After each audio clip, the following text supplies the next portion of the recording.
I love boxing. I don't want to see Mike Tyson stuck in quicksand, and he showed unbelievable heart, by the way. No one wants to see that. That's Mike Tyson. We might be able to talk about it. Maybe something I can think about, but it's time that bro start. He got to fight somebody that's a real threat, because we know he can sell. We know all of that, but what he's after is legitimacy. He's trying to legitimize himself. I mean, I think so, but people just love to hate me. I'm easy to hate, and I intentionally, say things to make people hate me. I play the heel. I feed into that, and that's just what I like to do, and that's what entertainment is. And at the end of the day, I started as a 17-year-old in Los Angeles in the entertainment business. Boxing professionals have had crazy responses to the fight between Jake Paul and Mike Tyson, with scores of 870 and 7,973. All three judges agreed that Jake Paul beat Mike Tyson by clear decision. Even with all the excitement, the fight didn't live up to the hype and turned into a dull and boring show. Out of the 30 seconds that you saw, I know Jake Paul was They got pillows on. They got 14-ounce gloves on. He come out like a raging bull. But after that, he was gassed. But Mike's a legend, and he showed a load of heart, but you just don't need to see it, man. A lot of people just said, I'm just here to just watch Mike Tyson. Yeah, that's fair enough. That's fair enough. I get it. But maybe they haven't watched boxing for 35 years. and love this, and I haven't even had a drink, and love the sport more than anything. Mike's gonna talk the talk. He gonna have a look in his eyes, gonna make you believe. I'm right there with you on that. But man, I hope y'all just enjoy the situation and the fight for what it was. Good undercard, great co-main event. They stole the show. That was really the main event. Early on, Tyson was the stronger fighter and the attacker. But as the fight went on, the 58-year-old's energy dropped, and he wasn't able to make much of an offensive move in the later rounds. At age 27, Paul threw a few shots that hit their target, but none of them were strong enough to knock out the former undisputed world heavyweight champion. And Canelo don't take that fight, which he said he wasn't gonna do it, man. You gotta fight somebody that's gonna give you some clout, whether you win or lose. So that's all I'm gonna say about that. The fight went on for 8 rounds, each lasting 2 minutes. During that time, both fighters paced the ring and occasionally hit each other while cautiously circling. When it was all said and done, Paul easily won the fight, and all 3 judges agreed, but the match itself wasn't very good, which made fans unhappy and hungry for something more interesting. Adding to the somber tone, watching 58-year-old Tyson deal with the physical demands of the ring proved to be a heartbreaking sight for many. Many people thought the event didn't live up to the hype, and both fans and famous people started to wonder if the fight was real and what effect it would have on boxing.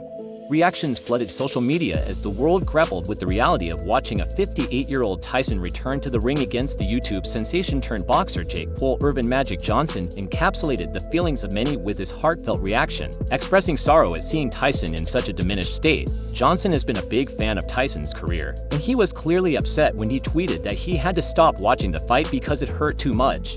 He lamented how far this performance moved from the glory days of Tyson's career, calling the fight a poor representation of boxing. He said it was just sad. I cut it off because I couldn't watch anymore.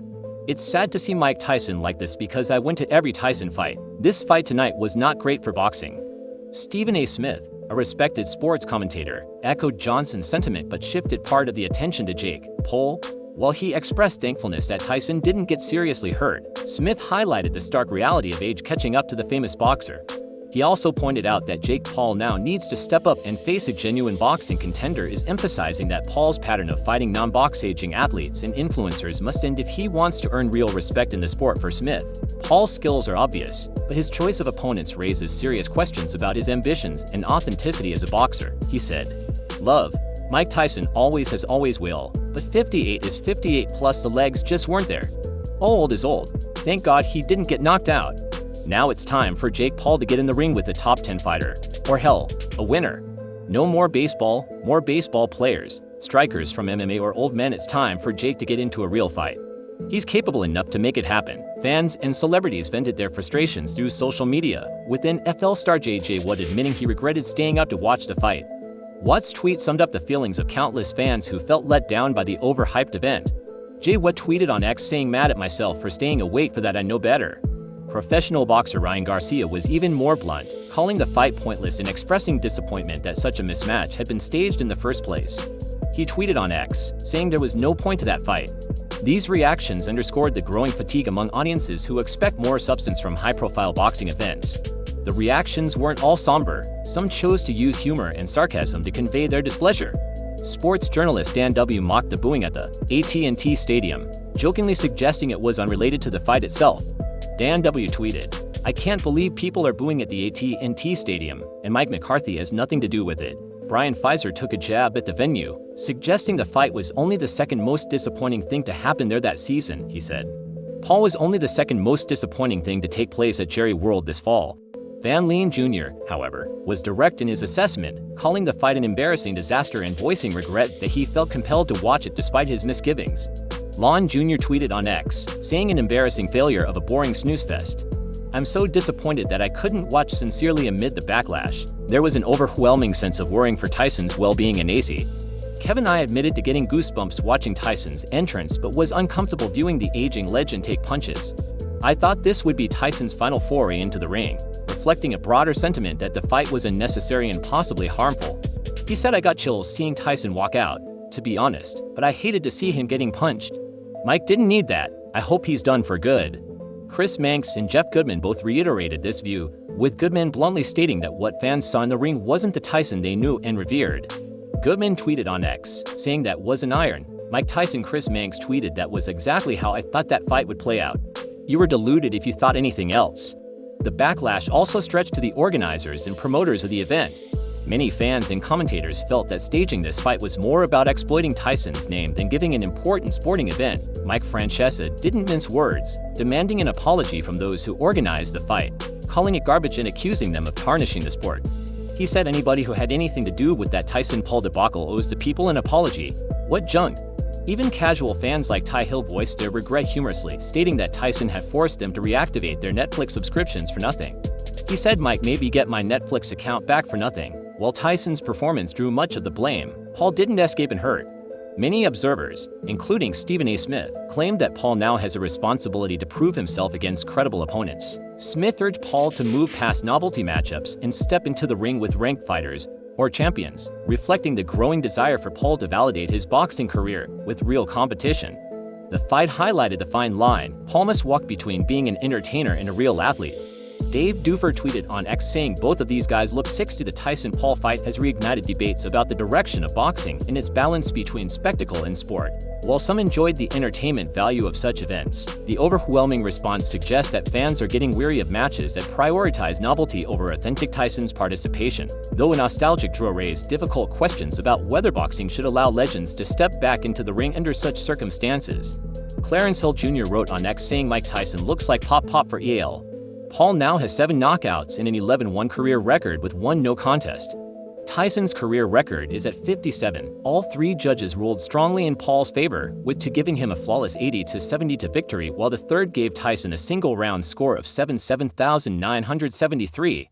Tyson barely connected with 10 punches throughout the fight and was clearly winded in the later rounds, offering little resistance.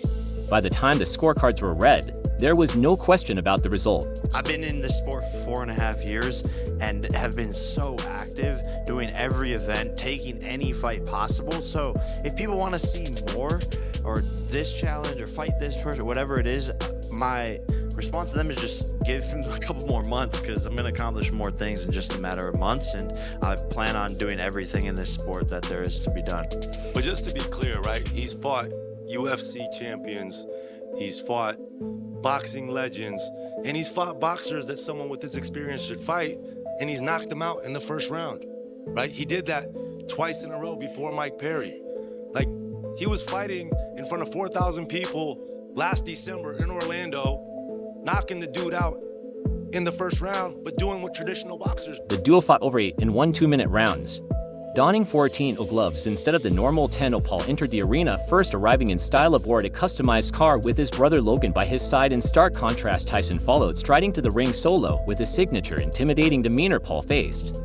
A chorus of boos fully embraced his part as the antagonist, while the 75,000-strong crowd roared in unwavering support for Tyson. For Tyson, it marked a major return to professional boxing, his first such fight since his 2005 loss to Kevin McBride.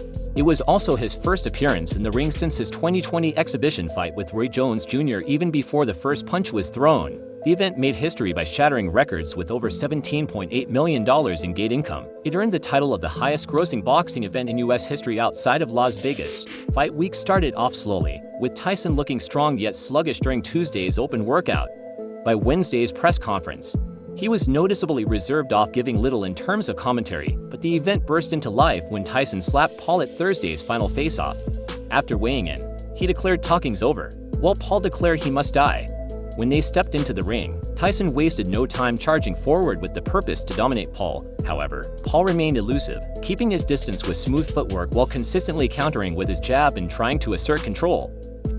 But you need a dance partner, and there isn't one as big as Mike Tyson. We're very proud of, on behalf of head coach Billy White, Coach Raphael, that we're very proud of Mike's his determination throughout camp. I mean, we all remember Mike Tyson, especially if you guys are our age. And of course, we've been with Billy for 45 years. You remember him as the killer, the menace, and you get to see the pads and you see, just how amazing he is. And we're very proud of him. But, he is a 58-year-old man that has been in the gym and coming to the gym every single day. And some of us who are up at that age can't even get up and do 20 minutes exercise every day. But this man came day in, day out. His incredible speed and athleticism stood out, preventing Tyson from getting a solid grip and forcing him to turn to quick strategic holds whenever he closed the distance in the third round.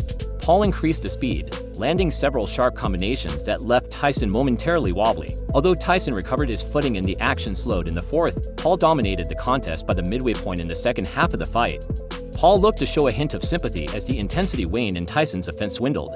The crowd, growing increasingly disillusioned, let out scattered boos as many in the arena were left let down by a spectacle that, in retrospect, was all too predictable. In the final 10 seconds, the intensity of the fight seemed to fade as Paul recognized Tyson with a respectful bow.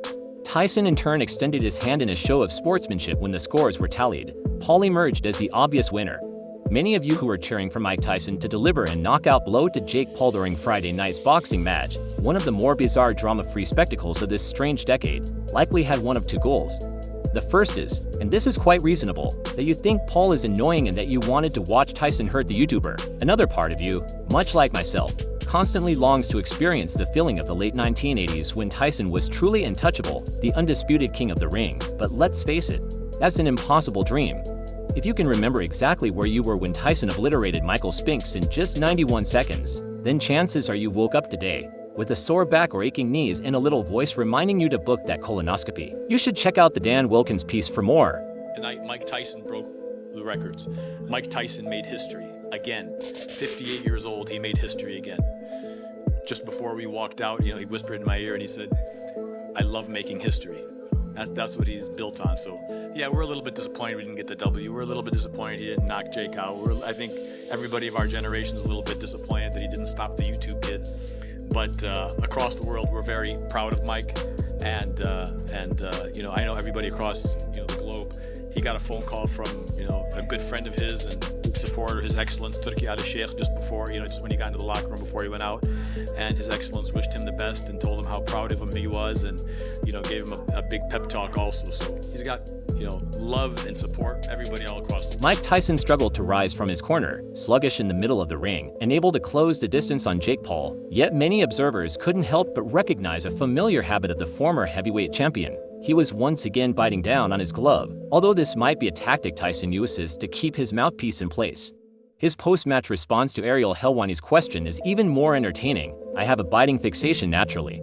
This refers to Tyson's legendary ear-biting incident against Vander Holyfield in their second fight in 1997. Holyfield must have cringed as everyone laughed. The aftermath of the highly anticipated Mike Tyson vs. Jake Paul fight has sparked a whirlwind of responses from across the sports world, with celebrities, fighters and analysts giving their views on what they had just witnessed as expected Tyson's return to the ring at the age of 58 to face a much younger Jake Paul, who had a reputation for fighting celebrities and non-professional athletes. Drews both praise and criticism of the fight, which ended without Tyson being knocked out, led many to express their worries about the authenticity of the match and the ethics of staging such an event. One notable response came from Javante Davis, the current lightweight champion, who paid tribute to Tyson after the fight. Davis's sentiment was one of respect for the legendary boxer, acknowledging the immense accomplishments Tyson has made to the sport. He said, "You will forever be an icon, whether you like it or not, and there will never be another one." and I understand you so well. All this doesn't mean anything, however. He didn't hold back when it came to Jake Paul blasting the social media star-turned-boxer for taking on an aging Tyson, rather than face legitimate competition. This attitude was echoed by several other fighters, including Terence Crawford, who praised Tyson but was critical of his performance, pointing out that it was disheartening to see Tyson after training so long throw so few punches. Crawford expressed relief that Tyson didn't get hurt but made it clear that the matchup was far from a real test of Jake Paul's skills. He tweeted, "I love Mike Tyson, but they're giving him too much praise. He looked like trash to train that long and only thrown 97 punches. The whole fight is crazy. I'm just glad he didn't get hurt out there." In contrast, some figures, like Tony Bellew, voiced a more nuanced reaction. Bellew, known for his frank takes, made it clear that he did not approve of the fight, lamenting the fact that the boxing community was complicit in fueling the spectacle. He stated that fans should not continue to tune into these types of fights, especially when the opponent is a non-boxer or a man well past his prime.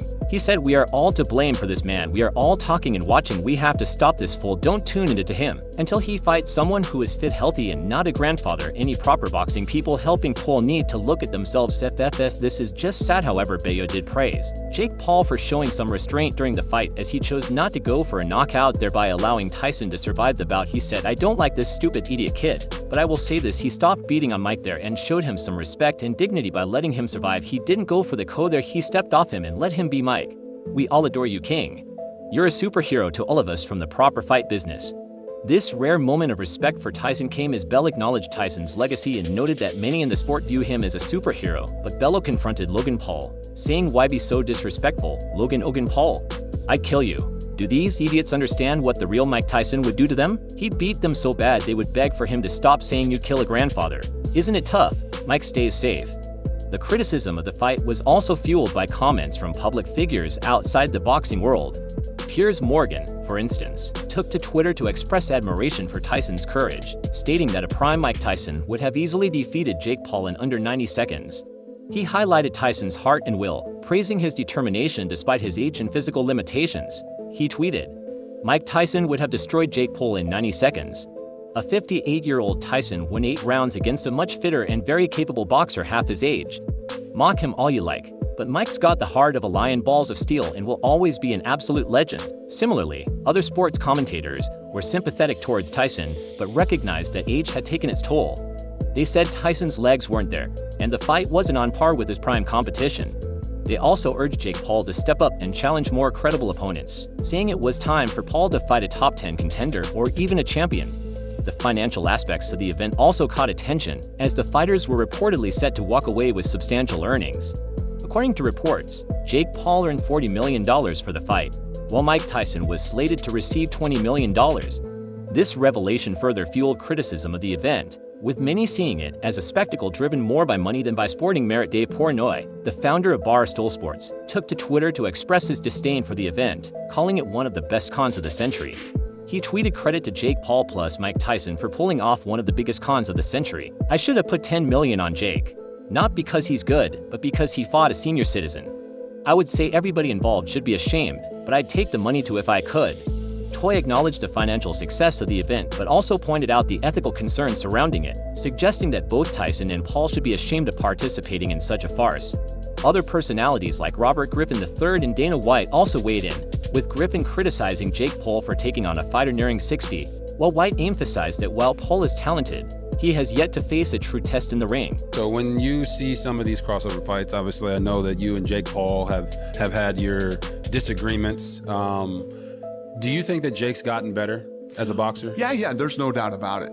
And listen, what Jake Paul has accomplished is he's fighting old guys. Yes. He's fighting, all he fights are old guys and whatever. But listen, say what you want, he wins. And he makes money. So he's doing his thing, you know. White's comments echoed the general consensus that Jake Paul's path to legitimacy in boxing will require him to step up his competition. Many questioned whether Paul, who has made a name for himself by defeating non-box and aging stars, would ever face a true professional boxer capable of challenging him. You just don't see it as a sustainable thing. He fought Tommy Fury and lost. Where's that rematch? Where's that rematch? I don't know where it's at. I know he's fighting a 57-year-old champ now. What's 58. 58. Don't want to take a year away from you, Mike. He's fighting a guy that's almost 60 years old. And you know what I mean? I mean, that says it all. That says it all. There's nothing else that needs to be said. That's his shtick. That's his thing. He fights guys that are old, usually undersized guys, older, undersized guys. But he's fighting Tyson here, and him and Tyson are going to make a shitload of money, A bunch of money. and good for both of them. Yeah. You know what I mean? Good for both of them. Like I say, Jake Paul can fight. It's not like Jake Paul can't fight. Yeah. Jake Paul just won't fight anybody. If asked about his future after the fight, Tyson said he might fight again. However, he joked that he might be open to fighting Jake Paul's brother Logan if the opportunity arose. His reluctance to definitively retire from boxing left the door open for further speculation about his future in the sport, though many, including Tyson's critics, hoped this would be his final national outing. Mike Tyson refused to rule out retiring from boxing for good after the Jake Paul defeat, saying, "I don't think so, so maybe I'll fight his brother." The fight's aftermath has only intensified the debate surrounding Jake Paul's boxing career and the ethics of celebrity matchups. While Paul has undoubtedly gained attention for his ventures into the sport, the calls for him to face true competition are growing louder. The spectacle of Tyson versus Paul might have brought in millions in revenue, but for many fans, it was a disappointing reminder that boxing is increasingly being reduced to a platform for entertainment rather than pure athleticism. With figures like Conor McGregor and Canelo Alvarez continuing to taunt Jake versus Paul, the question remains whether he will ever take the challenge of proving himself against a real boxer or continue with his string of controversial celebrity-driven fights calling out Canelo. Jake said, "Canelo needs me. I'm not even going to call him out. He knows he wants a payday and he knows where the money's at." So that's all from today's video. If you enjoyed it, remember to leave a like, subscribe, and ring that bell icon so you never miss our upcoming videos.